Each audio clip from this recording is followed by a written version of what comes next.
Hey everybody, welcome to the exit review for Monster Hunter World.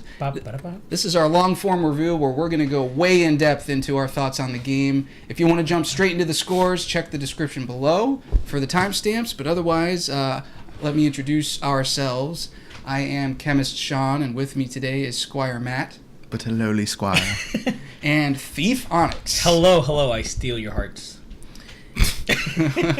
And we have played an exorbitant amounts of Monster Hunter World. A good amount. I think I've hit triple digit hours. I have not. I'm at 90. Right, I'm over 80.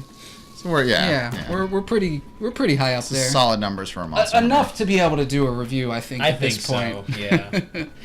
Yeah. So what we're going to be doing is we're going to be talking about 4 different things. We're going to be talking about the story, the narrative of the game, talking about the gameplay, the audio and the visuals. Each of those things get a score from each of us, 1 out of 10, and then we average all that together at the end based on some maths and come up with a final score. That's right. All right, so let's jump right into it. Yeah. Let's start with the story. Oh boy. My favorite aspect The of the strongest point of this game. I'm being sarcastic. Go ahead, Squire. Take it away. What? You don't want to start with me because I guarantee I'm higher than both of you. Go for it, man. You're going to yell at me. So let me just go ahead and set this up. Monster Hunter has never had a good story, right? Definitely not. Like we would never consider Monster Hunter a story game. It has an interesting lore about it, but really it's just a shallow cloak, a doorway through which to pass. For somebody who's new, I had never played a previous Monster Hunter. Was this the first time there actually was some semblance of a narrative? No. Okay. No. They've all had narratives. I mean, I would probably argue that 4 had the best story. Well, better than this one, in my opinion. Mostly just because of character continuity and like the crew that you kind of hooked up with, you really got to know them, and then they brought them back in Generations X and Double Cross, which so you kind of but I mean really. And more fun characters too. They were actually funny. Like, these guys were too serious. So what was the story of this game? What was the narrative? I mean, I would say it was the most deep attempt they've ever had at a story, right? Like in terms of because it's similar in a lot of ways to most of the Monster Hunter stories, which is like some monsters screwing things up, but they had the whole migration to the new world, right? Yeah. So we were taking a fleet to the new world, and we were the 5th fleet to go to the new world, and we were exploring, but specifically we get shifted off of our path, like we crashed at the beginning because a massive Elder Dragon comes charging through Zora Magdaros, and so that becomes the focus of the entire game, right? Why is Zora Magdaros just like hauling ass towards the center of the new world? What are we doing here? And then they introduce Nergigante. Why is he? So they have that typical like, oh, you finish the story, but then there's another branch to it, right? So really, the whole story just revolves around why Elder Dragons are coming here and what's happening with the island. So. I mean, now that I think about it, like that's more than we've gotten.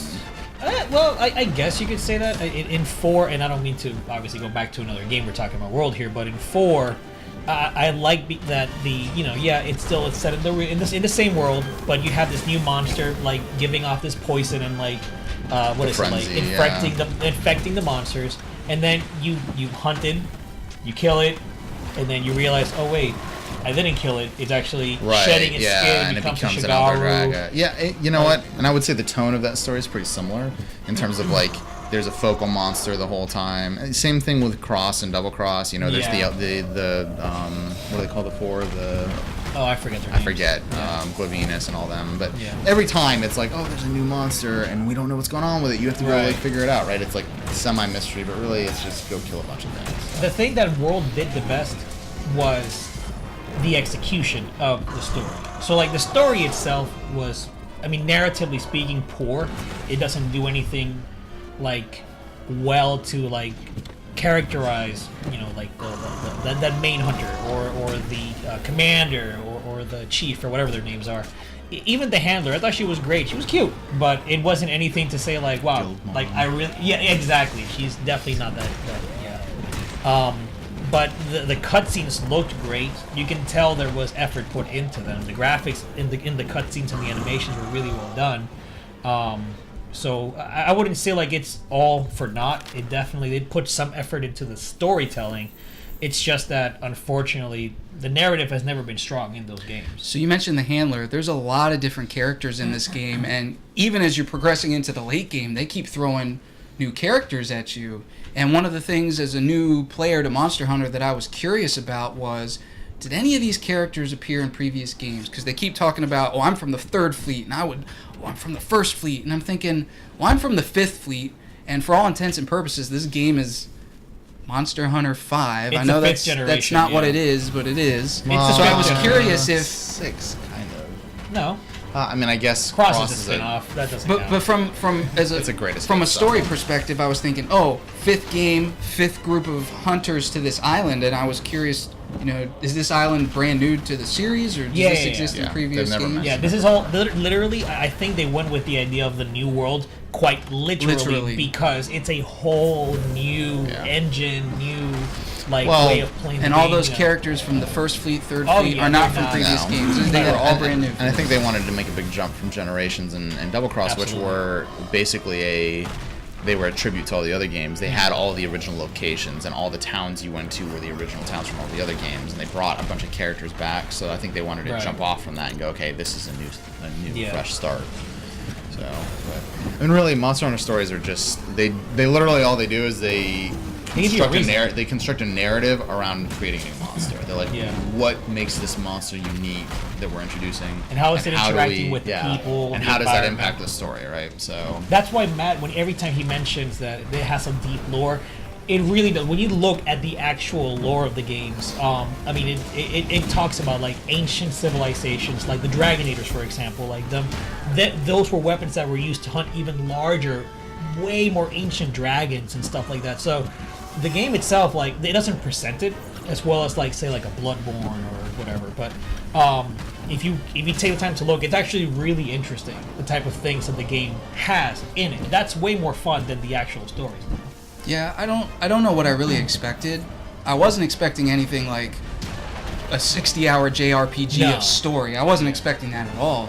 But, you boot up the game, you create your character, and you're in like the pub area of your ship, and like there's those two people that are from I don't know if they. I think they're in your same fleet. They're also elite fleet hunters or something. They're like, you're the other elite hunter, and there's all these there was some cinematics and sitting down, and here comes your Palico, and then your partner comes in, and the way it introduced all that was like, okay, they're spending like 5 to 10 minutes on a cinematic here. This is pretty cool, and Zora Magdaros obviously blows up your ship, and you do that whole thing where you're climbing up him, and then you latch on and you're able to fly off, and you land on the beach, and you're trying to get back to camp, and an Angonaut's coming after you, and that one dude flies in with his sword, and he's like, come on, let's go, and you get into camp, and then you meet all the people in camp, and it's like, wow, there's a lot of story here. And then that's where it pretty much stopped. It's just the story in these games have always and only been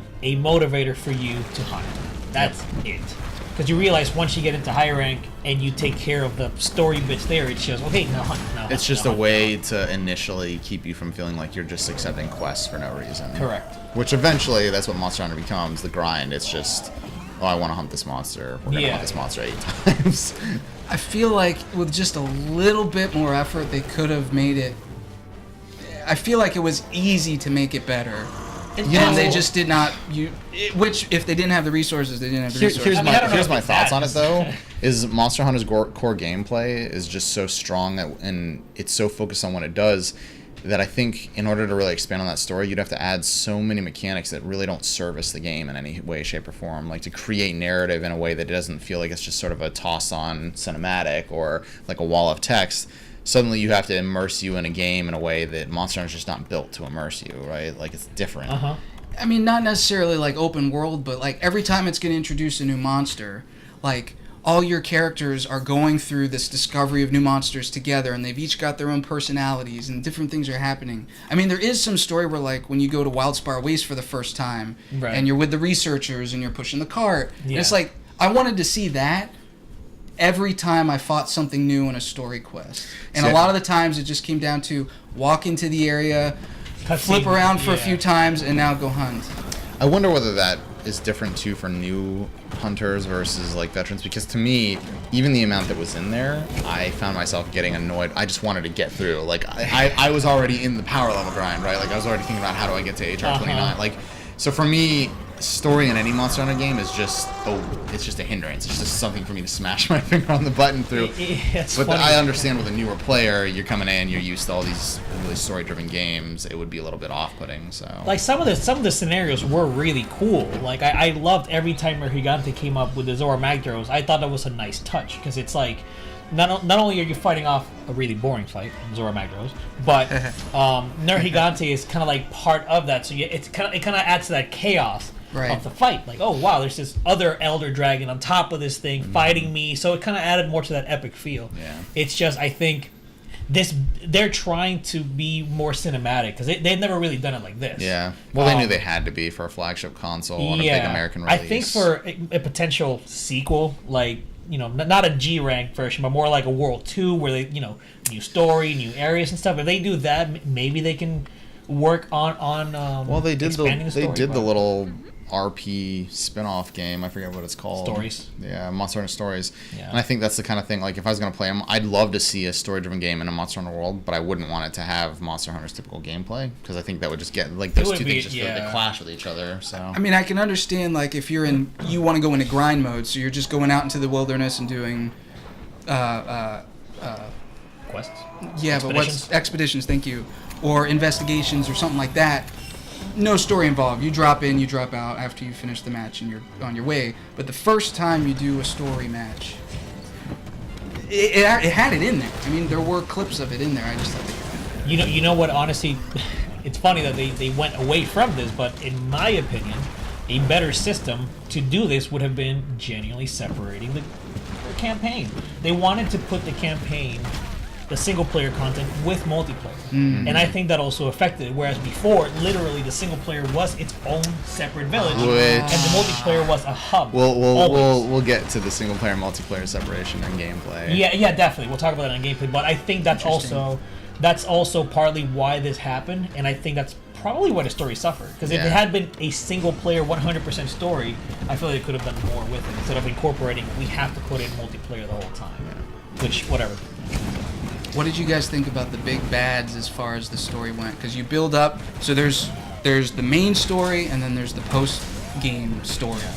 And the build-up, what the original, and by the way, spoilers, I guess, the build-up was for Zora Magdaros. Right. So, what did you guys think about the Zora Magdaros piece of this? Well, Zora Magdaros isn't even really the build-up. If you've ever played a Monster Hunter game before, they do this where they have multi-tiers of Elder Dragons, and like...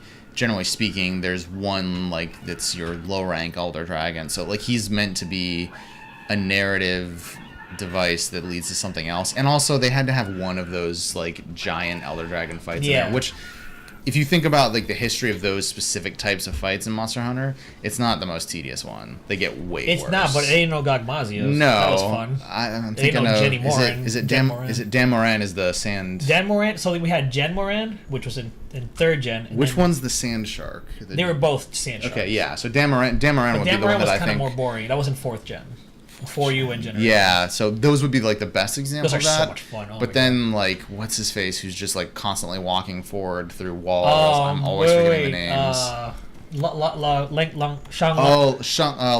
Ling Shang Lao. Like, whatever. Damn it! It's a ridiculous name. It's the most boring Elder Dragon fight of all time. It's just he just tramps forward the whole time, and you just do as much damage as possible until you repel him. So, Zora Magdaros, to answer your question, was that sort of encounter, and they kept it just long enough. And I think the first time you encountered him, they started you kind of boring, and then you swung onto him, and then you did the whole climb, which started to get kind of epic, and then Gigante lands on him, and you already knew Gigante was the cover monster, and you're like, oh! So for me, the first time I fought Zora Magdaros was like, okay, this is kind of cool. Like, I had a lot of fun with it, doing it with my friends.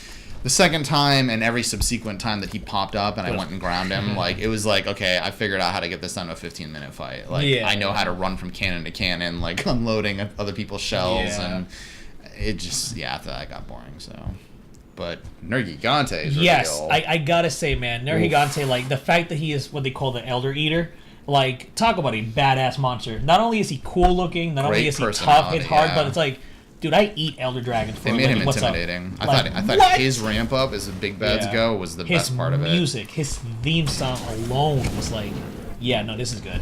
Xeno was just obnoxious. I didn't care. I was like, okay, well, this is Oh, the very yeah. end. This last They They quest. were like building it up. You're going down on the boat. One of them has to stay behind, and Yeah. you get there, and I'm like, oh my gosh, what's gonna happen? It's like, okay. Cool looking monster, And then though. the game What a great is just design. like, you know. So then you save the day, you beat everybody, and then you get back to camp, and everybody's like, yay, we did it! All right, it's time to go home. Just Let's kidding. all stay and hunt! Yay! Yep. And then, that's and then my- it played a really nice song at the My end. favorite That part was, of my favorite part of like the was the Elder's end. Recess story quest was definitely like Broly leading me around and showing me where monsters were. Oh yeah, yeah. like the super, freaking Super bro. Saiyan ass, like Yeah, bro, yeah. just like walking around with his blonde hair. All I could think was like I'm The waiting old for Dragon hunter. Ball. to he pop was up. like, yeah. So I think overall the It's story fine. to me like it wasn't a terrible story. It was just poorly narrative, though. In terms of like the things that you got to see, and again, Nergigante being the flagship monster, like I loved it. I love Nergigante, and I love everything about him. So that did help a lot in my opinion. Xenogear was whack though. I thought the story was painfully average. Yeah. I don't think it was bad. I don't think it was good. Yeah, it was just there. It was just there. Yeah. I I'd agree. agree. And I think all the characters that they introduced, not the monsters, but the characters In the were just like areas. random archetypes that were just Yeah. like it was like anime filler. Almost. Most of it, not all of it. That's but that's anime why filler. 4 is probably the best one because the characters are actually the most like They were fun. you get it really attached to them. So Yeah. what'd you score it, Sean? So it's worth noting that on our scoring system, in the industry, 7 is average. Yeah, people hear 7 to hear 7. Oh, I'm not playing I that don't game. wanna play Well, that, we stretch out our scale. That's right. So average for us is a 5, and I went with a 5. Yeah. Yeah, I can see that. That's fair. which hurt me so much because I loved a lot of which we'll get to the rest of this game, and to give this a 5 just stung because I knew what that was going to do to my final score. But that's where it had to land for me. I ultimately gave it a 7. I think it, because of the execution and because of those few moments that I mentioned, I think it's a little bit higher than a 5. But I mean, anything higher than a 7, I feel like I'd be a little bit too lenient on it. It's So you thought it was great? a 7. I knew we were gonna do this. You're gonna actually look at the scale. In fairness, we couldn't. I couldn't grade it on the scale. Like the moments. This the is our moments, scale. This is I the scale know, we I know, graded I on. know, I know. The but- moments that I liked were great. However, Okay. the rest of it was just not very good. So overall, though, because the highs were so high, I give it a 7. As someone who has played a lot of Monster Hunter, that scale needs to be shifted to be relative to the Monster Hunter scale because I knew that the story was going to be Monster Hunter caliber. Look, so, we won't be on Open Critic if we give all of our games different scales. That's true. hey, look, what did Monster Hunter average on Metacritic? Nobody was bringing it down to a 5 90-something. because of And that's story. why we are different from the rest of the industry. That's right, because we baby. tell it how it is. Well, What did you score, Matt? That's what I'm curious about right now. look, I'm not going to disagree with anyone else's score. I give it an 8. And I You will thought it tell was pretty you, awesome. I will tell you that as a Monster Hunter game goes, I thought the story was pretty solid, and I enjoyed it for what it was. And you already said it. It pained you to bring it down so much for a story score. I knew going in that I was never going to be able to give it on our scale a perfectly accurate rating because I can't, knowing what Monster Hunter is, go, oh, well, the story sucked, so I'm going to give that a 5. Like, it's just too good a game overall to do It's that. a good thing that we have 3 reviewers. Yeah. Otherwise But it's I don't disagree with I don't disagree with the 5. You're 7, bro. Hey. But that, You only look good by association. but we're all entitled to our own opinions, and I that's why we do these long form exit reviews, because then it's an average of all of our stuff. It's Correct, not yeah. because you could have a 9 and a 5 and the same thing, and those are Let's be drastic frank, if different. we were comparing Monster Hunter World's story to, say, Nier Automata, which we all gave 10s, Oh yeah, no, yeah. I would say it's a 1. It's insulting. Oh, they had to absolutely. finish it Yeah. comparatively, right? So it's a little bit of a shifting scale on my head. Okay, all right. They know our individual scores, so I think we're good. We can The continue lore on. for Monster Hunter is great. It when is, that pink it is, when that pink Raytheon showed up, I was like, That's actually really cool. Yeah, see, it's like those moments again. Those moments really So were you cool. don't even get that because you're new. And I gotta say, Devil Joe, the I won't spoil it obviously for people that haven't played it or you guys, but Just dropped today at the time of Pickle recording. dinosaur. the way they add him to the story, it's great. It's actually really cool. So let's talk about arguably the most important part of this game, the gameplay. That's right. What a change! What man. an addicting game this was. Yes. Holy cow. Still. Now I understand. It's so what's interesting is I booted my Switch up because I had just moved, so I hooked my Switch up to the TV for the first time the other day, and I played about 150 hours of Double Cross in Japanese. True fan. Thank you very much. That was that was difficult but totally worth it.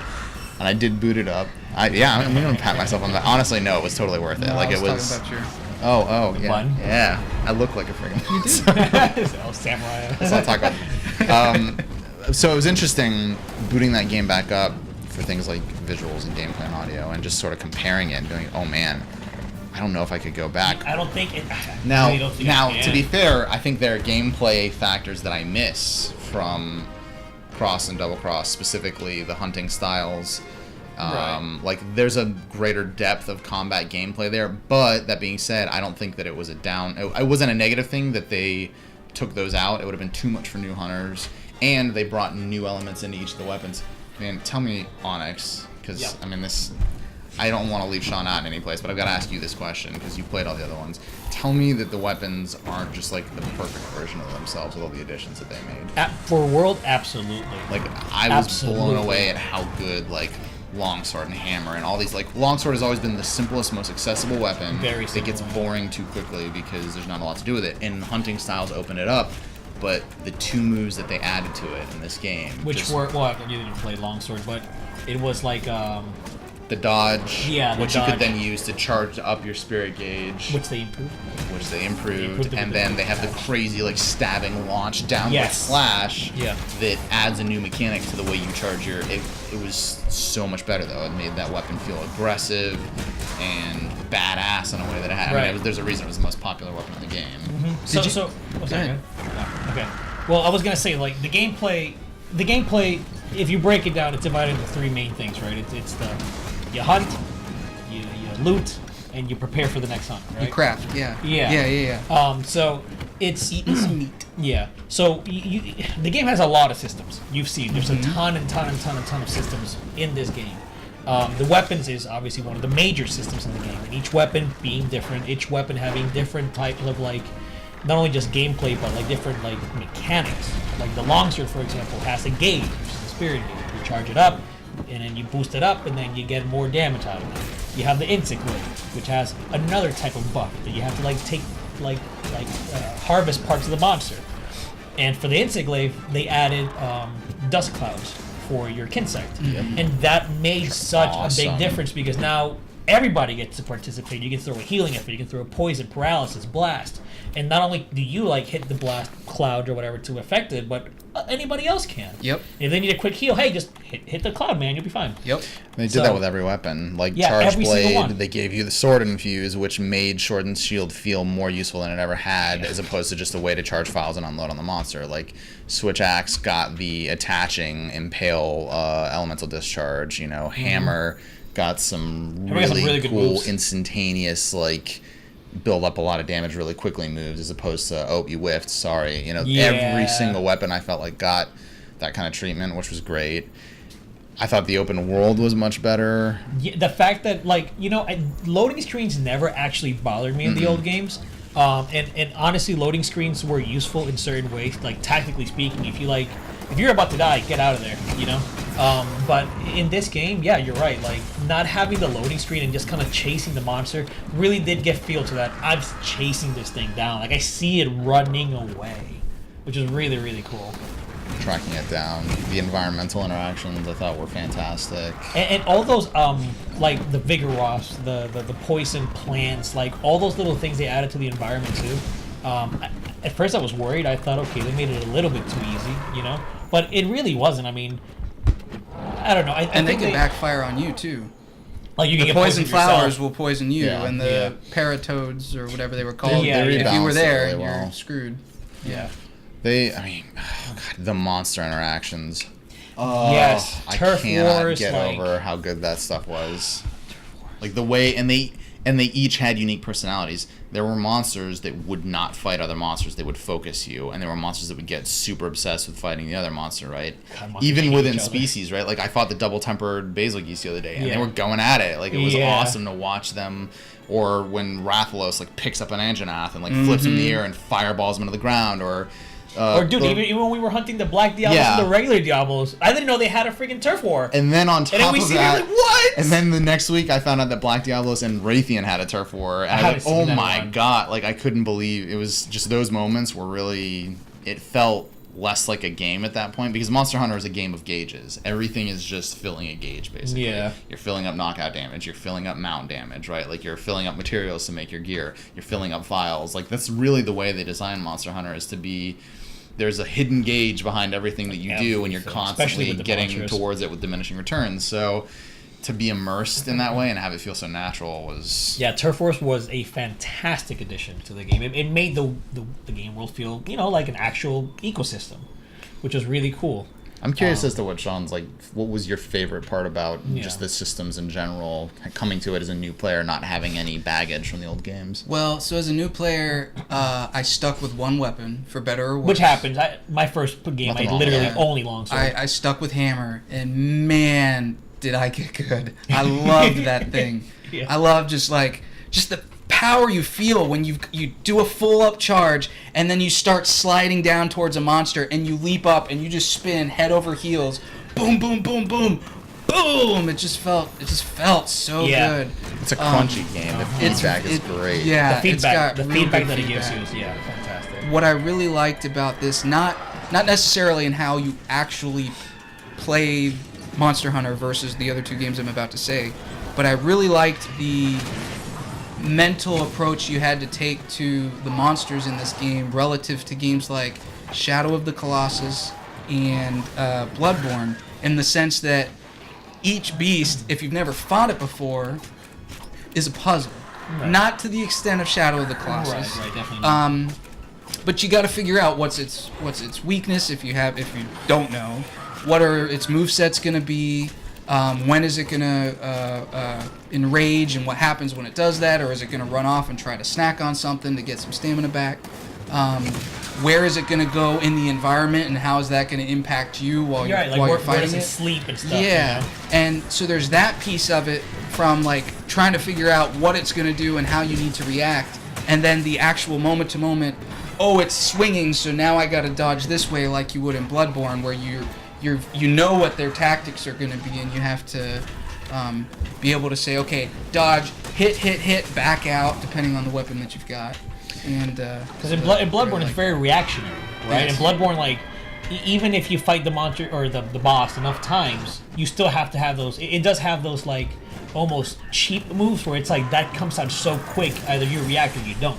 And Monster Hunter does have that to some extent, but the monsters are designed to fight over and over and over and over. it actually did the opposite of what Bloodborne did with its with your life bar, in that in Bloodborne, if you get hit, they didn't want you to play it like Dark Souls where you step back and heal. They wanted you to immediately go back in the Yeah, game, and get if some you hits. hit within time, your bar fills back blood up. damage. In this game, it's the same thing in that when you get hit, there's going to be a red piece of your bar that will fill back up, but only if you don't get hit again. And so it's like, hey, stop and back off.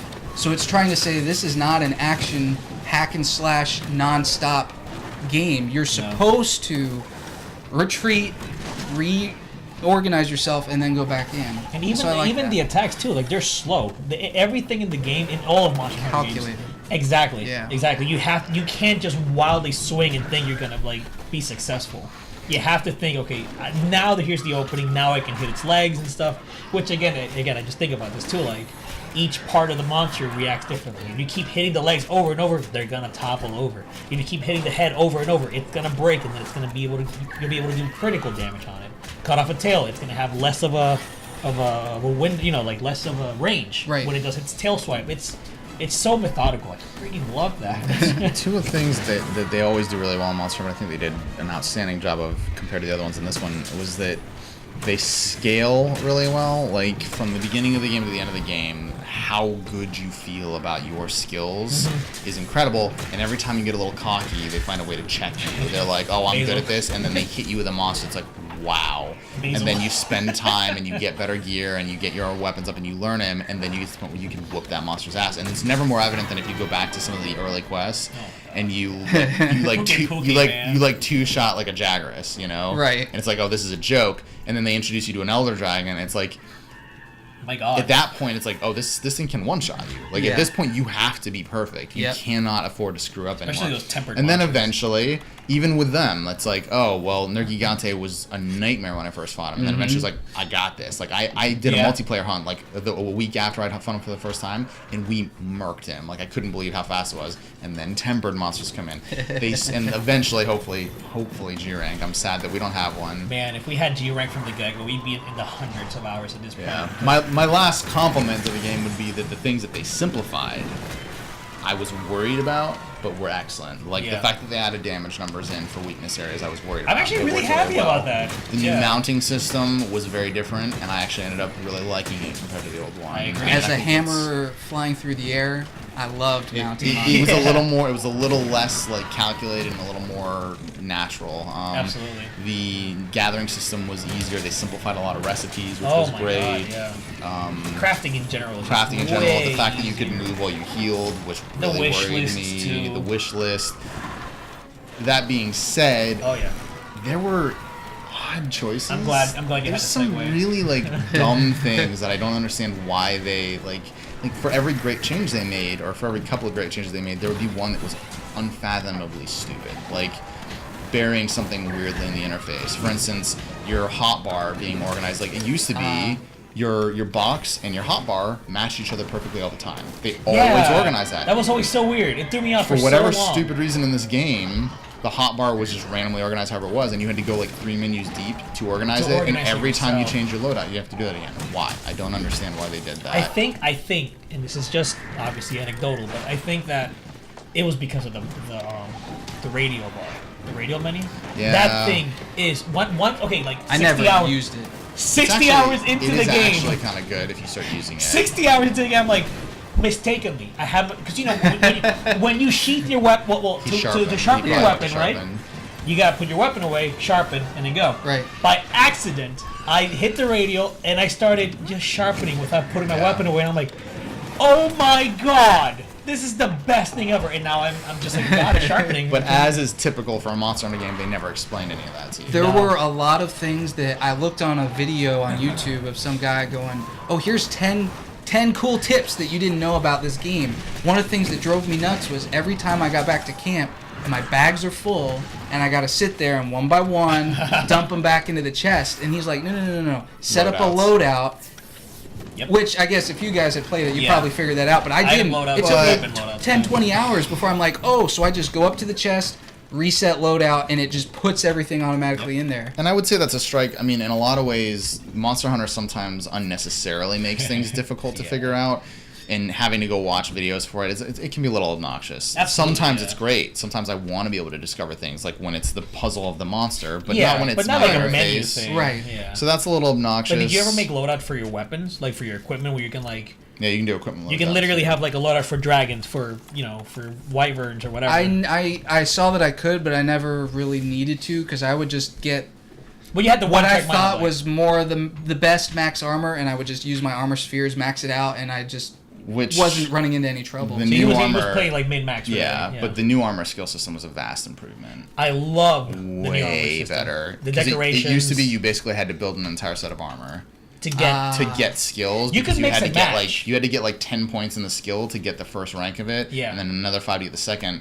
And basically, like you needed to create, unless you found another set that worked well with that. Yeah. But there were so many sets and so many skills. Ridiculous. Whereas in this game, it was like, oh, if you have 1 point of this, you get level 1. Yeah. If you have 2 points, you get level 2. It was a much better system. And in the older games too, they had it where there was always a negative to things. So say you wanted your handicraft, right? You wanted that extra sharpness.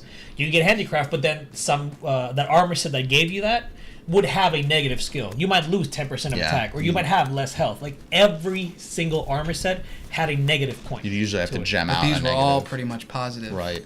Well, none of them had. The only negative is the affinity. But honestly, this game like raw so big that basically they just made it choosing between really useful skills as opposed, which all the skills are mostly the same. They added some new ones, but instead of they didn't want to punish you as much anymore. Where you were like, oh well, if you choose to have really good like constitution, you're gonna end up having something that balances that out in a negative way, which I'm okay with. And you had to gem it out though, which was like another aspect of it. It became an unnecessary gameplay mechanic.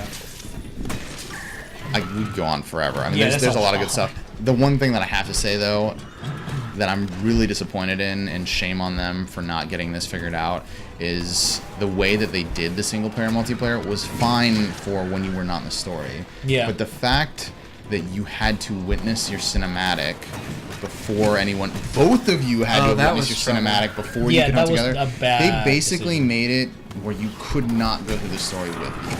It was a nightmare to do that. It was a huge holdup. Yeah, you'd have to watch it, stop, have somebody or 3 other people back out, and then join. Yours. It was obnoxious, silly. And I think it was imported.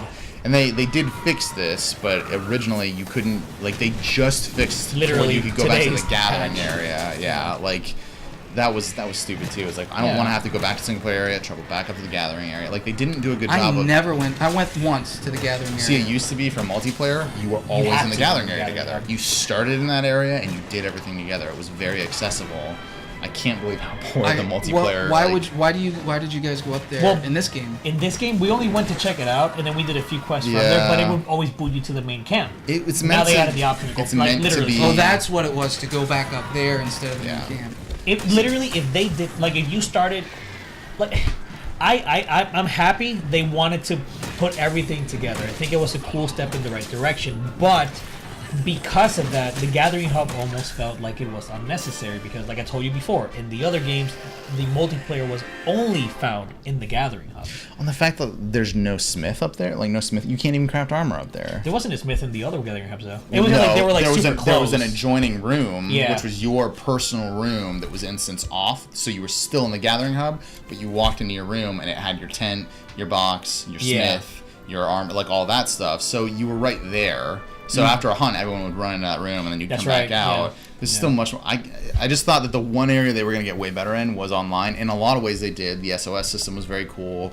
The way you join hunts is cooler now. Being able to join at different times or stay in the area. But that was the one thing. The beginning of the hunt. That was the one thing that was just really poor game design. That area, the Gathering Hub, wouldn't be so bad if there were no load times, or if the load times for going between your main hub and the Gathering Hub were far reduced, because it was just like 20 to 30 seconds. It was like Bloodborne. They made it better with this patch. Of loading. This patch apparently fixed that. Terrible. They did. Yeah, this game in general just feels a little less. Like you just don't feel as connected to your friends who are hunting with you. It just doesn't. You feel more connected to the entire community because you can join anybody's hunts. But you don't feel that close knit, like we're the 4 hunters that hunt all these things together. Which is funny because, like, if they did have that, if they had this issue with the Gathering Hub fixed from the get-go, you would feel that connection. Because, like, when you go back to the Gathering Hub, you see everybody again. You see everybody, like, hanging out, running around, going to the box. So, like, you feel that, like, you just changed your armor. You just changed your weapon. You see it live, like, right there in real time. So, like, I think going forward, like, I'm going to want to play it, and if I play with you guys or anybody, I'm going to say, hey, let's go to the Gathering Hub and do the quest from there. Because they're going to start, like, adding those, like that Spring Festival in April. So they're going to start putting more emphasis in the Gathering Hub. So hopefully... It's better now in Endgame. Yeah. And the weekly content is really cool addition. Yeah, I like that a lot. The events are a lot of fun, so... While we're piling on the stuff that we didn't like, man, that final Zora Magdaros quest, even the first one, where, like, it's just like, oh my gosh, he's here! Quick, go shoot stuff at him! And you're just, like, going back and forth for, like, 3 or 4 minutes. And it's just, oh my god! Danger! And you're just like... Nothing's happening. You can't fail the quest. You literally can't, but it's, like, so hard to do. Yeah. I'm just like, why? Well, and that's always been a weird staple of Monster Hunter games. They've always had 1 or 2 of those in every game, so I'm kind of used to it. Honestly, I was more annoyed, and still am, because I need to farm this asshole, but I don't feel like it with Zeno. Like, It just takes too long. It's just a dumb fight. It's way too much health. Like his first phase is really easy. Especially if you get the 7 like things up top, you can shoot them and it'll hit them, do a lot of damage. Yeah, and then Pillars. his second phase is brutal. He becomes like crazy AoE, like you have to get in underneath him and really be careful. He like swings at you and like hits the ground, and then his explodes the entire. Because his arm falls into the thing and it just massive. And once you learn how to like counter that, it's not too bad. But it just like it just takes too long. He feels like an easy monster that can still wipe you really quickly. Oh, that's another thing I didn't like either. Now that you mentioned like the length, the fact that like on multiplayer, like the health pool, becomes so small compared to like parts breaking. Mm-hmm. It is so hard to break a cut off a tail when everybody's whacking it. The monsters die too quickly. They made it a real pain to like break certain parts in multiplayer. Yeah. It was too easy in single player and too hard in multiplayer. Like, I break tails, which is odd because they're so good at balancing that stuff. But I wonder what happens. We'll see. I want to end, but I sense we're coming up towards the end of this segment. Yeah. But I want to end on a good note. Like, what were some of your best memories of this game? We've discussed it so many times. Just literally hunting and having some random stuff happen. I mean, just with Devil Joe, again, not gonna spoil it, but like stuff he does. I just don't expect things to happen. When me and Matt were hunting the black and regular Diablos, or no, it was just the black Diablos, but the regular Diablos kept butting in. Like, seeing that turf war was incredible. Mm-hmm. Like, wow, like. Just those moment-to-moment gameplay. Those moments where you either think that you have it and then the monster decides to own you. The one thing we didn't really discuss much was how the environment really changes the encounters. Mm-hmm. A monster that you've mastered becomes much more difficult when you fight him in a new environment. Yep. Like the Tempered Basil Geese, I got cocky the other day. I captured the first one, and then the second one because I wanted the gem, and then the second one flew back to the nest, and they have him sleep in the Raytheon nest in that Wildspire Waste map, and he's impossible to fight. Like, he will kill you so fast. And I was like, I got this shit. And then he rolled me 3 times, like in a row. And I had done the entire. I was like, I can't believe this. He did that to me twice. So it would catch you off guard. I can't remember what our original point was. I just got lost in that conversation. But I mean, those moments where it was like, even the rage moments, like when it would piss me off, those were still good moments. Because like, this is a game that is so much personality. The antagonist isn't just a set of moves or a series of things. Like, they have monsters that are really cool. They have intelligence. Cool. They would do things that would annoy me, and I'd be like, "Why are you flying so much right now? Get down!" Right? But then you and I like fighting the Black Diablos and being like, "I don't know if we're gonna make it, dude." Or like our Azure Rathalos quest, where it was a 15-minute quest, and we kept getting so close and then whiffing. And like those things are always going to be staples of Monster Hunter, but they're so much amped up by the fact that this game is just like, when you finally get that monster down, man, you hear that music, you get those carves, it's like, I did it. When I beat Nergigante for the first time, and I did it solo, I like, it didn't even click for the first 3 seconds that I had beaten it, and when I realized, like, I threw my controller on the ground, I jumped out of my chair, I was like, hell yeah. It's a good feeling, man. I just, when you've got 4 people playing, and for some crazy reason there's 3 monsters all in the same area going nuts, it's just so wild. And there were multiple times where like I was just so into it, and I mean this in a complimentary way. Like, I would flip up and jump, and I'd mount a monster, and just all of a sudden the music from the game went away, and all I could hear was Shadow of the Colossus music, and I felt like the Wanderer, and I'm just like, I'm gonna kill. It was bringing back those kinds of really good feelings and memories. So, yeah, I had a blast. It's epic. Yeah. Really. I don't know. There's something about it that it's such a gameplay masterpiece, and yet in so many ways doesn't feel like a game. Like, it feels like an experience. I hate saying that word. I really do. It really is, though. But like, man, it's so hard to really like grasp. I mean, so many games fail so hard at what Monster Hunter succeeds at so well. And I'm really glad that this game has been successful. It's apparently Capcom's best-selling game ever. Period. Yeah. Period. And that makes me happy because the series deserves. So we'll see another one. Every day, someone I know who's a gamer that I never expected to play is like, oh yeah, no, I put like 120 hours into it. What? Like, you play Battlefield exclusively. You're playing Monster Hunter? I mean, and it's nice with us to see Rudy and Sean. I know. Like, they give it so much shit, and then, Sean. I know, I really wish Rudy had more time. Rudy does I think Rudy would love the game. He just he'd be all over it. But my only hope now is that they give us more I want G-Rank. I was spoiled. I was spoiled by Dude, Double Cross, man. which had like triple the number 90 of monsters. Like, Yeah. that's no wonder we hit 250, 300 hours. You Yeah, got 90 yeah. monsters to fight, man. Oh, man. I think we also. And it's also, I mean, just this is my last thing to say. Like, I miss weird monsters like Nibblesnarf. I do. I miss Nibblesnarf, dude. There Most was of the new pillow monsters- swine or whatever. Oh no, that's Nibblesnarf a is like a sandworm. Yeah, Nibblesnarf. They Moss swine. Oh yeah, the moss swine. the new monsters were pretty good, and they had just enough of the classics in there. But I mean, there's so many that I want. The right? Days There's Zen so Ogre. many classics. Oh man. Hashtag I need think, Zen Ogre. You think a Doggeron's bad? Like Zen Ogre's gonna Oh, give Zen you. Ogre's such a badass monster. When I get to fight a Celtus Queen or Celtus Queen is a Gundam. Celtus Queen is literally yes, I a want my robot Gundam bug. armor. Like she has a mini monster that yeah, picks up. Celtus, dude. Like okay. Hopefully one day we'll get to see them in glory, HD glory. Yes. So let's talk about that. That's gore. That awesome scale that we have here again. Look, I'm gonna be honest. The game is, by all literal means, the game is not a literal perfect game. But the gameplay excels at what it does so well that I cannot give it any less than a 10. The gameplay aspect is a 10 for me. I can't fathom giving it any less. Perfect. Just Perfect. wow. Literally just wow. Yeah. I gave it a 9, and I will say the only thing that pushed it down to a 9 for me was the single player multiplayer split and the way that was such like I was just Annoying. so annoyed So and annoying. infuriated by the fact that it was keeping me from doing what it's so good at, which is playing with your friends.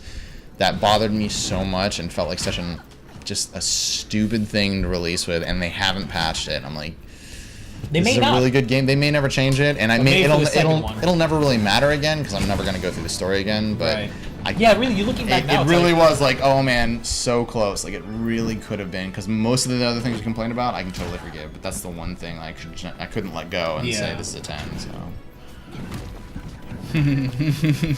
So I mean, as a new player, you got to remember that I don't have these different expectations, and I don't see some of the new things that it's bringing that are having an impact on some of your scores. This is all new. I went with an 8. I thought it was pretty awesome, and I do start getting hyped when talking about this game. I really do. It's like, just a little bit more. Yeah, it's so close. I mean, the loading times. If I had a PS4 Pro, I guess it's worth mentioning. I played this primarily on PS4. Same. PS4. I played it on PS4 Pro. I'm pro like the last 40 hours. I am very interested to see how the PC version. I assume that with my solid state, I should be able to get like instant load time. Hopefully, if when that Capcom optimizes it well. Yeah, Capcom, if you're listening out there, man. I'm gonna be honest. After the beta, I wasn't sure I was gonna like it as much as I ended up. The beta was not a good beta. But even like I played the hammer in the beta, and I'm just like, oh, this game feels so sluggish. I don't know if I like this. But I still got it because of you guys, and my score definitely came up. I know it's a sad cliche to say like, oh, you need to give that show a certain amount of time. Oh no, you got to give it like a couple episodes. No, Monster Hunter 100%, is absolutely like you don't really. There's this magical moment. Like the first time, like I think in this game it was probably for new players. It was probably like Anjanath. I was just gonna say that. Anjanath was probably the first moment where because that was probably about 7 hours in, and you're like, okay, yeah, this is kind of fun. And then Anjanath bitch slapped you, like with his crazy weird like little wings and his fire breathing nonsense and his tail. And it was like he scaled up so much from the 3 that you had fought before that, and you're like, oh, this is you've rough. only fought like, what? Great Jagras, Toby, and Puke Puke, right? Puke. And he was fucking hard. And so that's the magical moment where you go, either you're going to love it at that point, or you're going to be like, well, this game's stupid. Yeah. So if you can get to that point with Monster Hunter, it's just, I don't know anyone who doesn't enjoy that. If there were life bars on the bosses, I would have given it a higher score. Oh, shut up. You. You're full of That's crap. a running gag. I drive these guys nuts when I bring that up. I'm joking. I would never play Monster Hunter again if joking. they added life bars. See, if they added that, I would. Anyway, I'd be done. But you know what they did add into this game? It was not unfinished trash fire. Audio! Yay! Let's talk about audio. They did add a lot of voice acting that wasn't in the old game. That's true. There was no voice acting. This is the first one with voice really? acting. Really? The other ones had like the Wyverian language, so it was just like. But they did have like a little like. Yeah, and it was all just like, which was charming. It was very charming. And then especially in 3, because in 3 you didn't have Palicos. In Right, 3, yeah, you the had Shakalakas. the Shakalakas. It was a set of twins that were some my unknown God, race, and they yeah. were, what were they called? They were oh my They were god. these weird, Unimportant. like, yeah. I mean, but yeah, really, but they brought them back in 5 just to like show you that they were still there. yeah, but, the enemies. yeah, I mean, there were no palicos, but they would do like the little language things, which was cute. Yeah. Like Monster Hunter, in many ways, I know that people looked at this game and they were like, "Oh, it looks like Dark Souls for kids." I I hate that, but it is in many ways. I hate Dark Souls charming. comparisons, period. Yeah, it is in many So ways annoying. like very charming and cutesy, and the It audio. has some kawaii stuff to It's- it. oh, yeah, it's absolutely. very kawaii. The Palicos, dude, they're Yeah. freaking adorable. Yeah, Like, but the I mean, Guild Mart, Nergigante's not kawaii though. His icon is. oh, my Palico is decked out in Nergigante gear, and when he Devil Palico like eats a sausage in the I'm like, I don't know whether to be terrified or be like, oh, he just looks so scary, like. So, but like the audio, like, I mean, I have a little like speaker system in my room, so like they did really good with the audio mixing, like in terms of like just Yeah, the they sounds. did. Oh Like, yeah. the bass is really, you feel those monsters. Like the one thing that Monster Hunter has always done well is the sound design for the monsters themselves. Like the Diablo screams will never get old. The Nergigante sounds, the They Wrath. added so many that are so good. Like Yana is so like that. Legiana sounds like a Metal Gear Ray. And then Oh my freaking gosh. Basilgeist, the T-Rex screech, like straight up Yeah. Jurassic Park like T-Rex scream, and I loved it every single time. I was like, "Fuck you, Basilgeist! Yeah, I don't Basil- want to deal with you right now, but I love that you're here because you're like screeching at Yeah. me." Every monster's got their own set of sounds. So audio-wise, and the music too, fantastic score. I was curious as to how many songs they had this one relative to earlier games. I feel like they had less. They probably did. There's a decent amount, but I don't. They didn't. There's a lot of stuff that's. I'm trying to find a positive way to say this because I do mean this in a good way. But there was a lot of music that was like you don't notice it, like it's in the background. You notice it as soon as you're discovered by a monster or Yeah. you started. It's at you bump bump bump bump bump bump like Ancient Forest. Yeah. Yeah. Yeah, they have a different song, like different combat for each area, and then certain monsters have like unique Their own music theme. because they're a big deal. And I mean, like Monster Hunter's always been about the repeating music, right? Like you hear the same songs a lot. Like you're every time you get back to the Gathering Hub, like you hear the same music. Like it's that comfort of, I can't tell you how many times while I had this game, I would be doing like something. It'd be Saturday and I'd be doing laundry while playing, and I'd finish a hunt, and then I'd get up and I'd walk away, and like the game would be on for Yeah. like 45 minutes in the background, just music playing like the whole time, and I'm just like humming along to it. Like I don't Yeah. get tired of that music. So It's I'm not good gonna say stuff, it's man. Persona good or near good, but No, it's no. super charming. The thing is though, some of the best songs from Monster Hunter and the monsters like are not in this game. Like I've mentioned him already like 3 times, but Xenogre's theme is it's like it has like what is it? Like electric guitar riffs in it. It's cause he's like a lightning monster. It's amazing. It's such a good song.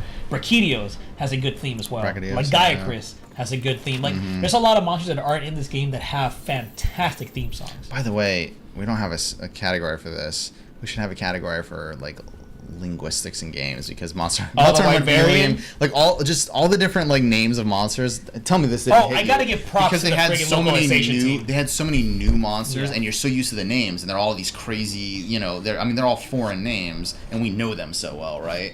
And it's like they had to come out with a bunch of new ones, and I was like, what the? I don't fucking know what's that thing called, like the dog looking thing, but just like it always is in Monster Hunter, like they latched for me. I know Tobi-Kadachi. those That's names part of the so story. well. That's part of your story score. Yeah, so It's so, four. see, that was my 8. There you That was go. worth the 8. Anyway, No, I gotta back. give it to the localization though. Like they did really good with the names. But anyway, I don't want to get off the music yet. Like, No, man, the no, Rotten yeah. Vale, like, there was like, it started to get like synth, like Yes. atmospheric. There were a few different styles in it that I really, really enjoyed. Yeah. Ooh. yeah, Rotten Vale had really good music. That's probably one of my favorite. Like that and Ancient Forest are my favorite. Like area music. Nergigantes was, I mean, incredible theme. Xenojiva had a good song too, but it was just like it's Xenojiva. Yeah. It was Devil. The credits theme. Yeah. Oh I mean, yeah. The main but theme for the the song main is theme, really yeah, good. it was really good. Devil Joe has its own theme. Oh, Basil. We gotta talk about Basil too, right? Basil's theme was amazing. I love every time I hear it. Devil Joe is similar to Basil, right? He used to be the monster that would just walk in randomly and mess stuff up. Because he could be in every area. At the worst time, like, damn it, no, Devil Joe, why are you here, you pickle? But He's really obnoxious. his theme is better than Basil's, and this is actually one of my gripes. This is actually why I'm going to give it a little bit of a less score than I would have originally, actually, because Devil Joe's theme song rendition in this game made me a Different. very unhappy person. Really? Whoa. I'll be very interested to try And that later. I could be wrong. But You shouldn't include the Devil Joe piece in your overall review because we have not been able to experience. Okay, fair enough. I won't use it harshly, I guess. Okay, there you But go. You're being a bit of a in being a little previous bit of a bitch, games, you know? the theme was 100% orchestrated and had you had those trumpets that were very specific. Like, you know what I'm talking about, dude. You hear those trumpets, you're like, son of a, why are you? I can feel it in this game. So, some of the renditions were really good. Some of them could have been better. Yeah. And that's really where I'm at overall. I like the songs, but it could have been better. Well, my only gripe is that the best song in the game got cut short because filthy casuals don't want to sit there and cook their damn meat long enough. I did it once and I never did it again. So that was the original, and the new one is. Yeah, I And don't it was know over. what short I means. hated it. Yeah. I hated how they. It was my so tasty. So tasty. It was the best song in the game, and they cut it off, and I hate it. Speaking of so tasty, how did you guys like the voice acting in this game? It was okay. I changed it to Japanese because I hated these. Yeah. The English was. It was serviceable. It's dubbed in like not in like the obnoxious Naruto dub way, but in sort of the like. More campy. It's more like the Dragon Ball Z charming. Like I know the It was English dub. very Funimation, yeah. Yeah, it's very much like. As much as this, I wouldn't say this was a good voiceover track if this was a purely English game. It's cute because I know that it's a Japanese game that they then had like really exaggerated. The Like, handler in particular. yeah, like she Yep. was with you all the time. Yep. So like it was. I just wanted to get your thoughts on that. I know that was not It wasn't anywhere. great. That's not a big part of this game. But Yeah, because you don't hear a lot of It's it, but a lot of it's what we were talking about at the beginning. I mean, in addition to the music, it's that sound design, the roars of the monsters in the distance, the animals ruffling through the stuff, the grass. And one more thing too, in terms of the sound design and the music, the chase music. When you fight the monster, you're fighting, and then when he's running away, it changes a little bit. And sometimes it gets quieter and Yes. quieter as they get, and as you get closer, it ramps back up. Yeah. Really good stuff there. Yeah. oh man, Neko means cat. Oh my god, I missed that guy, dude! I know. Neko means cat. I was going to the online, to multiplayer, you had to take That's probably the best part of the sound design of Monster Hunter is the Palico sounds. Oh yeah, that's true. I mean, the fact that you get to customize your Palico voice too. I know. And Pepe, my they still Pepe. let you do that. Yeah, I mean, Pookie was an integral part of my hunting team. I did not. This is a gameplay note, but I didn't like the. I didn't mind it that much, but the fact that you only had one Palico and that you would pick up an extra one in the wild is kind of weird because Yeah, you always had two. solo hunting was hard with only one Palico. Yeah. But you could go pick up additional. could. That's what he was saying. But yeah, by default in the older games, You already had always two. had You always two, had two which meant that Palicos. you could like they could have different specializations, or you could like combine their skills so they did like super healing. Yeah, that's right. And then you would have multiple forgot about tanking that. targets. So basically, think about how much harder it is if the monster's fighting you. If there's only 2 things for it to target versus 3. It's a huge difference. Yeah, totally forgot about that. So like the aggro becomes kind of a But I problem. think ultimately though, because of them having like the other monsters interact with them, that's probably Yeah, why. not that that had anything to do with audio. Yeah, I know. Not good. I did like how when you're in the battle and say you get poisoned or something, there's visual cues, Oh, but yeah. there's also that ting that lets Yeah. you know that hey, something's wrong. Look Yep. down at your bar That was because good. Yeah. you need to do something. And you about hear this. that like the bubbly like Yeah. poisonous. Yeah, they sound. added all. I mean, they really amped Yeah. up the game a lot. It's the little things like that add Attention to to a detail. good Yeah. experience. I'm ready to score this bad boy. So am I. I gave it an 8 on the audio side. It's good. Pretty awesome. Pretty awesome. Starting to get hyped when talking about it, buddy. yeah. I'm lying. I give it a 9. Oh jeez. I thought I gave it a 9. Yeah, I was gonna say that felt low to me, bro. I was gonna say I gave it a 9. Sorry. I was saying, how did you go I thought that lower was- on that? If the English dub was just a little bit less what it was, Yeah. it would have been a 10 Yeah. for me. I The get music that. was great. The sound effects were great. all of the monster sounds, like we talked about, the mixing, which is super important when there's so many different things happening at the same time. Really Especially when they roared, like almost perfect. The music almost muted when they roared too. Like, anyway. I give it a 10.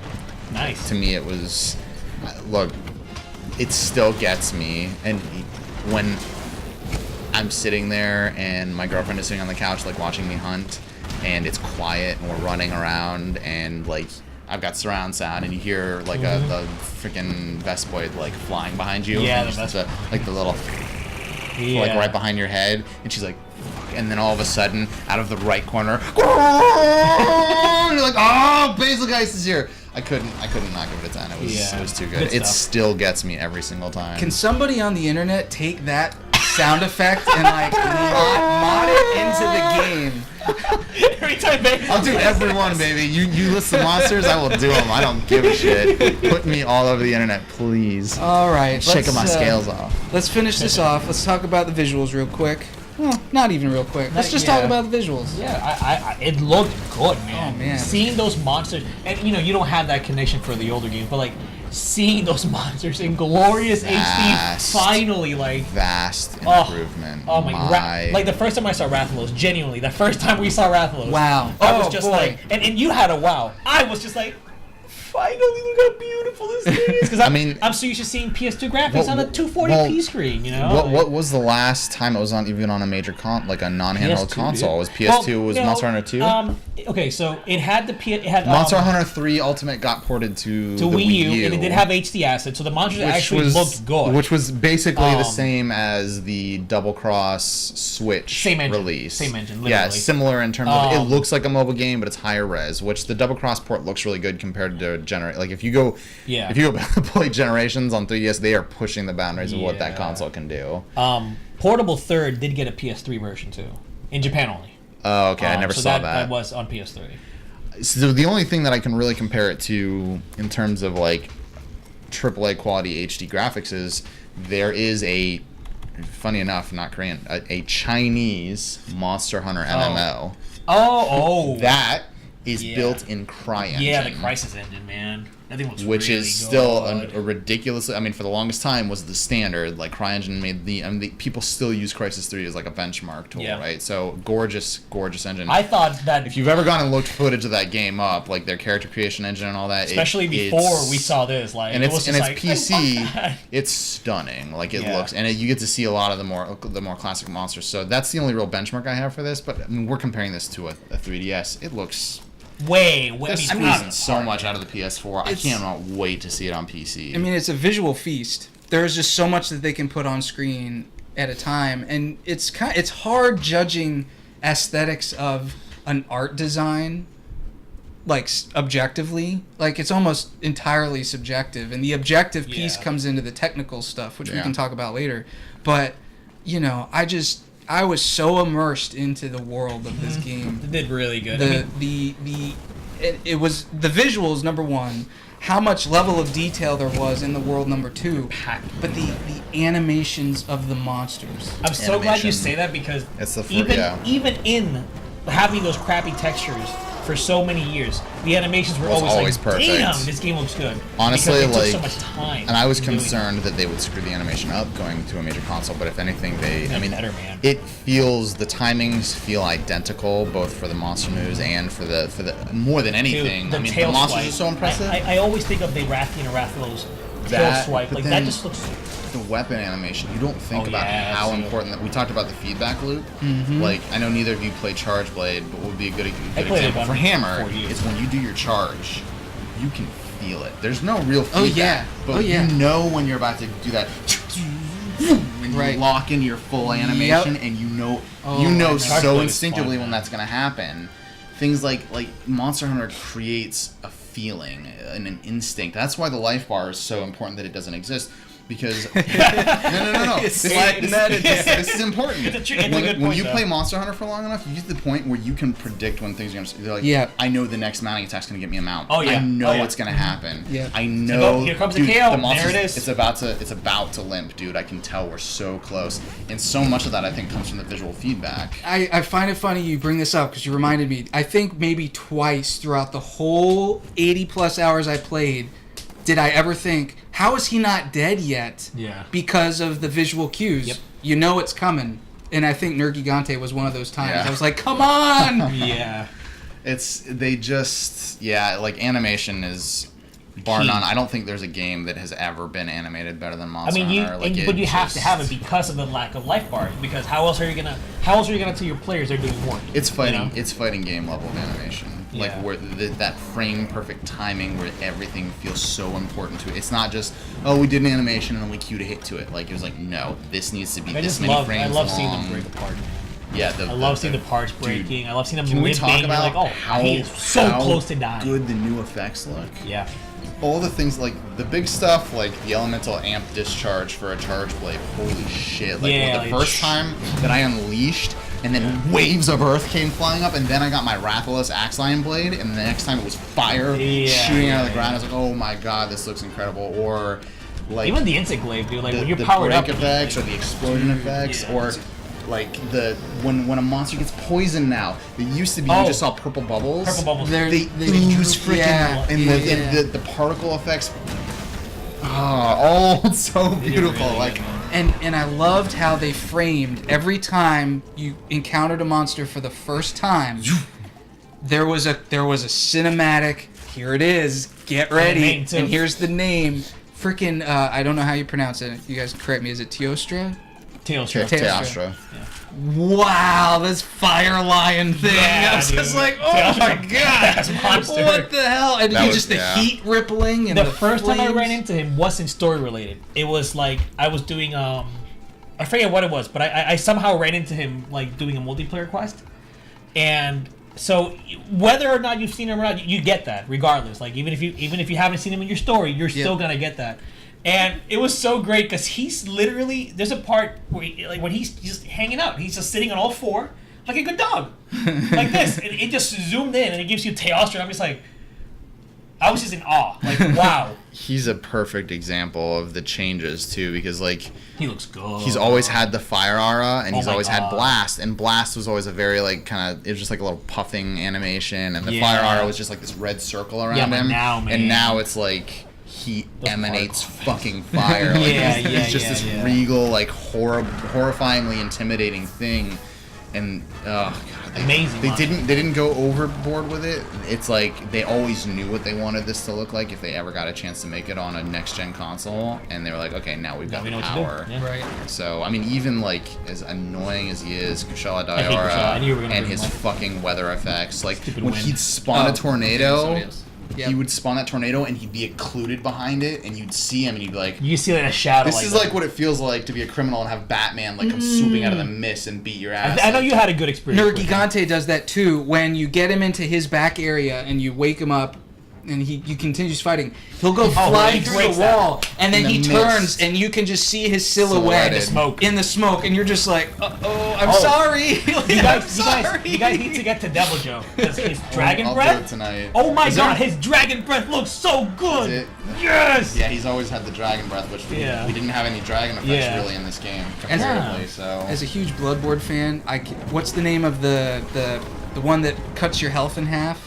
Valhazak. Valhazak. Man, God. when he gets up off that bone pile, I was just like, oh yeah, So let's gross. go. Being undead Dude, elder dragon. his like Yeah. his like necro cloud effect Ooh, is I so, love that annoying. kind of stuff. so gross So looking annoying. and just like it is really a feast for the eyes. Now the one thing I will say is that something that they lost from the handheld games, but I think it was an inevitability, was it becomes a little more muddled because it's a little less easy to like visibly identify certain things because you've got so much more going on. Yeah. and and the more I- realistic aspect of it. Yeah, so really, It's got it's lost. not even really a complaint.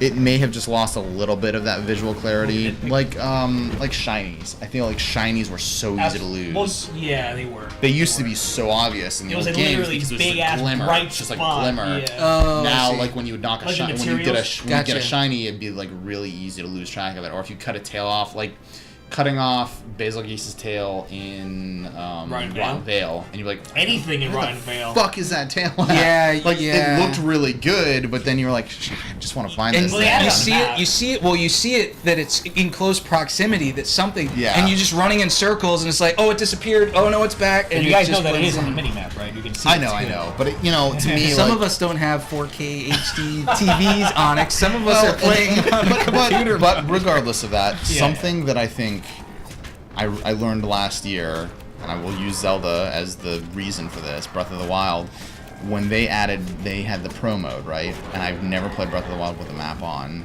And that opened a whole new world to me where I thought about the way games are made, and I'm like, you know what? Like, unless there's a really good reason for it, fuck games that need mini-maps. I guess I see what you're saying, yeah. I think it's actually, like, and I was thinking about this with Shadow of the Colossus recently, too. It doesn't have it, no. You just have the guidance. You figure everything out. That's part of the gameplay. Right. Yeah. But I think that truly immersive gameplay, unless there's a really good reason for a map, I can understand.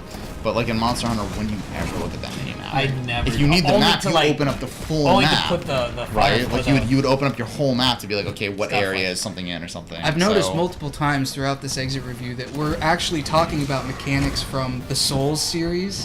So I know you guys were hating people saying it's Dark Souls for kids, but apparently there are a lot of similarities. I didn't mind the Souls comparison, except the fact that Monster Hunter's been around a lot longer. Just like, if anything, true, but like the what you're saying, like the comparison to me, as far as minimap goes, there's a lot, yeah.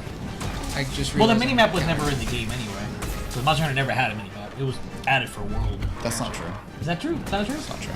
Did it have a minimap in for you? Yeah. Why don't I remember that? Because the minimap is weird. It's not very robust in the old games because it's just the area map. It's just because you just get a little splosh that was the area with the number, and then when you'd see the connections. Because that was really important because we'd spend so much time in high rank and G rank where you didn't have maps. Yeah. And you just had to know the areas really well. I'm like, why don't I remember the map? It would just disappear. But it was very different though. It was like literally like just I did have one other complaint. As did I. I thought that the weapon design and the armor design was good. There was less of it, and a lot of it looks really, really good.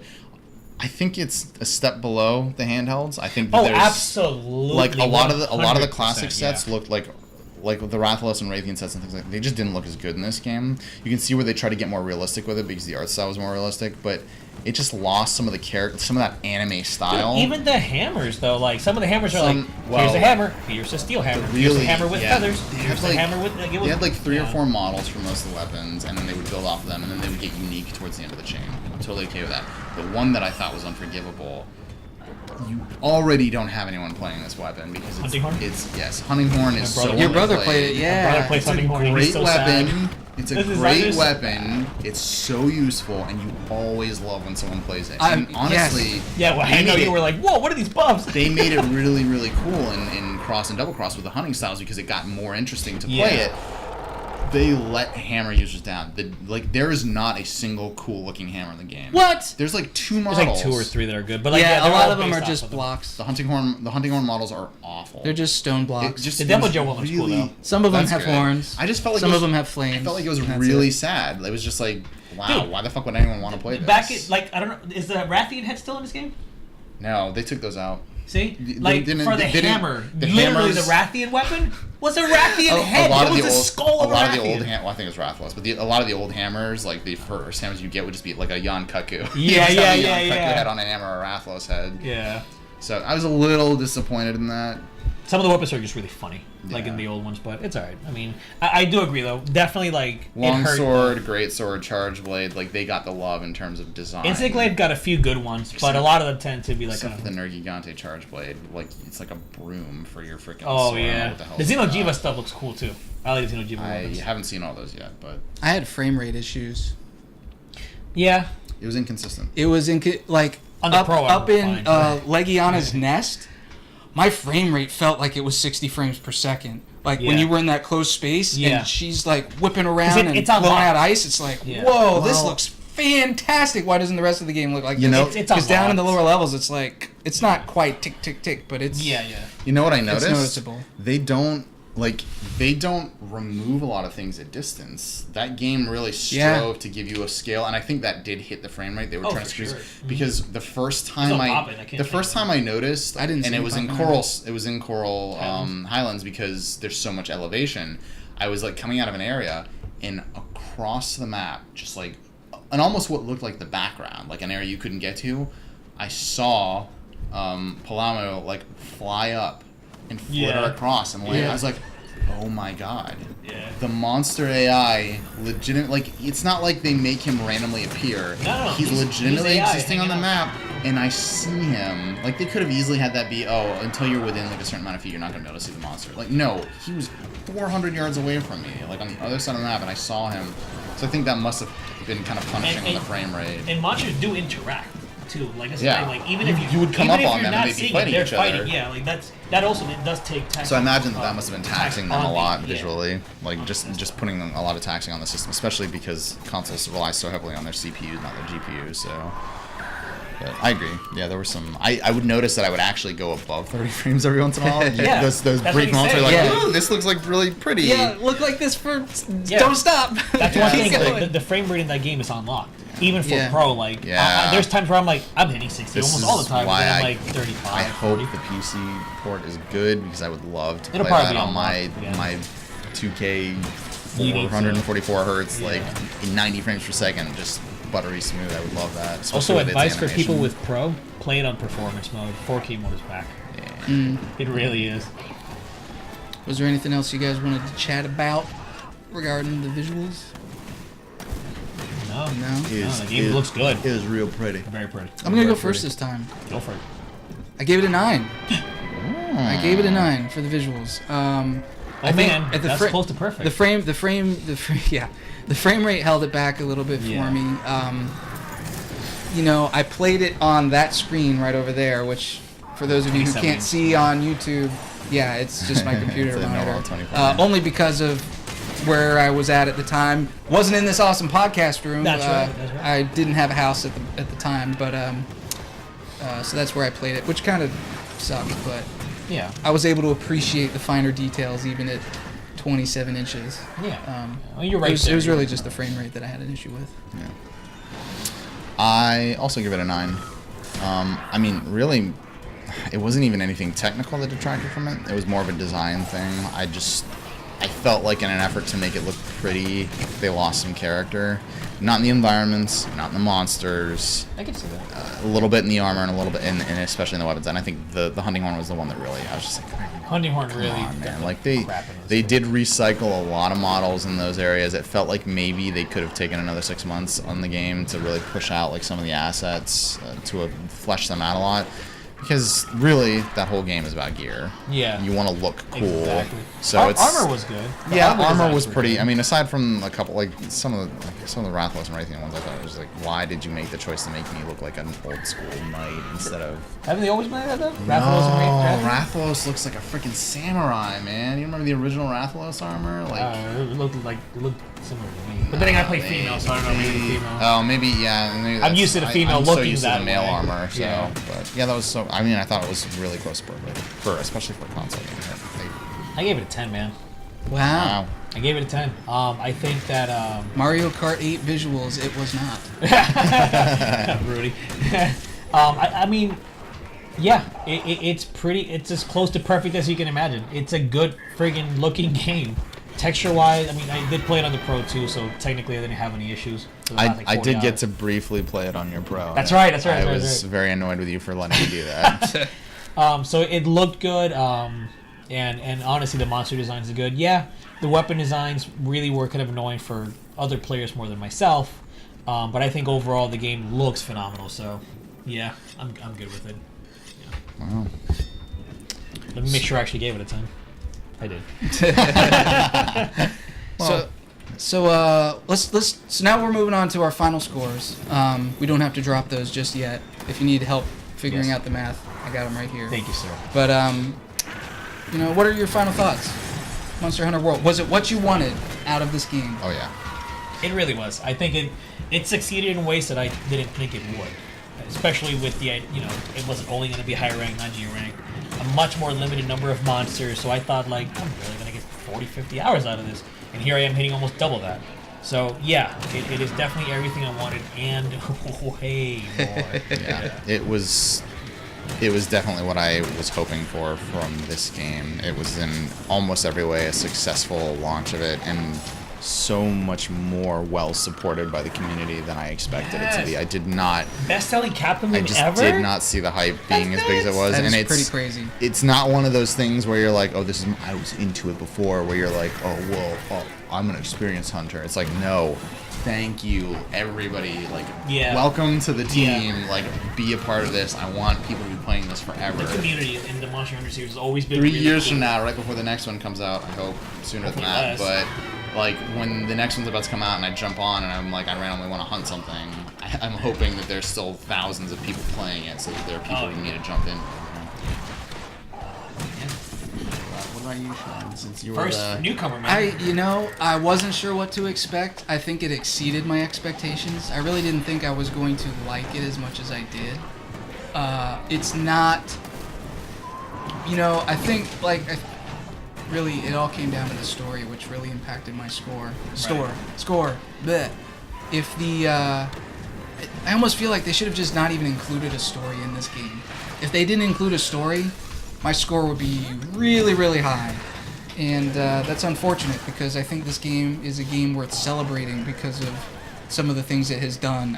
To your point, this is the highest selling game in Capcom's history. That's insane. This is a game that everybody should play, and it is worth celebrating. Yeah. But, based on our scores, I had to, include stories is how we go.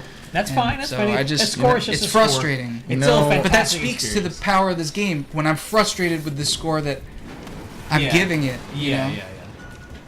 Well, I had an interesting thought about this too. Was there's a new game that's trying to be really successful and has thus far failed in most instances, and it's the MMO-like persistent universe game, right? It's Destiny and The Division and Anthem.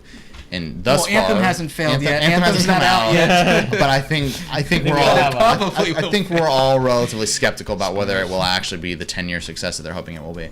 But Division and Destiny, while they have both had some successes, have largely not met expectations, but have been good enough to maintain sequels.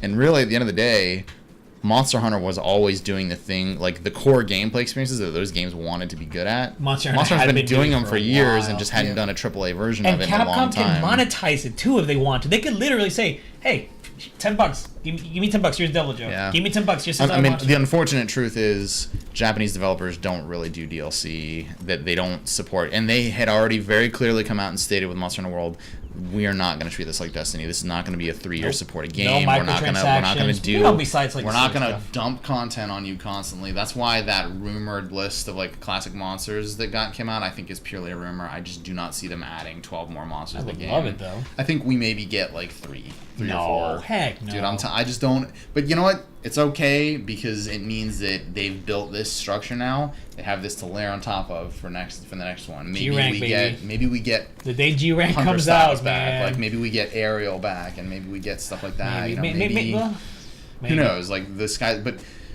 I can say this without a shadow of a doubt: the series has gotten better with every single freaking game, and it's only gonna get better now. Leap forward, and I can't. Yeah. Monster Hunter has a bright future ahead of it. It's so funny saying that. But yeah. It's taking over the world. It really is. Monster Hunter. It was very appropriately named. So, where did our final scores end up, gentlemen? Onyx, where did you end up? That's funny. 8.9. 8.9. So you were right on the cusp of almost perfect. Yeah. And I'm okay with that score. Absolutely. Higher than our Legend of Zelda Breath of the Wild score. And I 100% stand by that. It's a better game than Breath of the Wild. Mic drop. Well, don't drop it. I was also an 8.9. I know, it's although funny. we had very different aligning of where we scored it. You gave it 2 10s, but yeah, 8.9. I ended up with a 7.5, which again, that's with a 5 for the story piece. That's still between a great and a pretty awesome on the overall scale. Yeah. Yeah. So. Yeah. But Which frustrates me, because I think I'd be right if you got rid of the Yeah, I was gonna 5, say, look at if that. you Look didn't at think the about- 2 9s and the 8. I'd be really close. If you were just to give it, since we don't do this, but if you were just to say out of the top of your head what your 1 out of 10 number would be for Monster Hunter World, what would it be? Just instinctually. An 8. Okay, so you're not that yeah. far. Not that far. Okay. Yeah. I'm just curious. Because it would probably go up to above an 8, 8.3, Something, something around yeah. down. Yeah. Yeah, I'm gonna say like it's like a 9.4. I think Metacritic and like I think most of the game Pretty spot on. They Yeah. were pretty close. Yeah. It is definitely a game worthy of its praise, and it's a game that I really think everybody should try in general. So we still have to reveal our final gaming resume score. This is it. Big reveal. If you want to turn the page, it's at the bottom there. Final score for Monster Hunter World. 8.4. 8.4. So it's pretty awesome. And it's working its way towards almost perfect. It's pretty awesome. Oh man, it's so close to perfect. We sure are getting hyped talking about it. We really are. I mean, our Nier review is pretty hype too, but much more somber and deep 'Cause it's Nier. philosophical. This was like, dude, you know. So This was a game about slaying monsters. Exactly. that's true. And hunting them down and loving every second of it. Oh yeah. Oh yeah, man. All right. We did it. Here We we did are. it. We Monster Hunter World. We played it. We beat the game. We played 80 plus hours and gonna do it again. I know. Yeah, Combined, going. if Rudy ever gets his shit together, maybe we hit 400 hours total. Between all 4 of us. Yeah. I'm gonna play another 50 at least. So. Absolutely, especially with the DLC, man. I'm telling you, they're gonna add more monsters, We're gonna man. hunt together tonight. It's gonna happen. We'll look forward to some more reviews. Look forward to some footage of us playing Monster Hunter World. I'm sure we're gonna do some Devil Joe or something like that at some point. Yeah. So Yeah. keep an eye out. Thanks everybody. Later. Like what you saw? Check out some of our other videos and be sure to hit the subscribe button to stay up to date with our latest content. Thanks for your support and thanks for watching.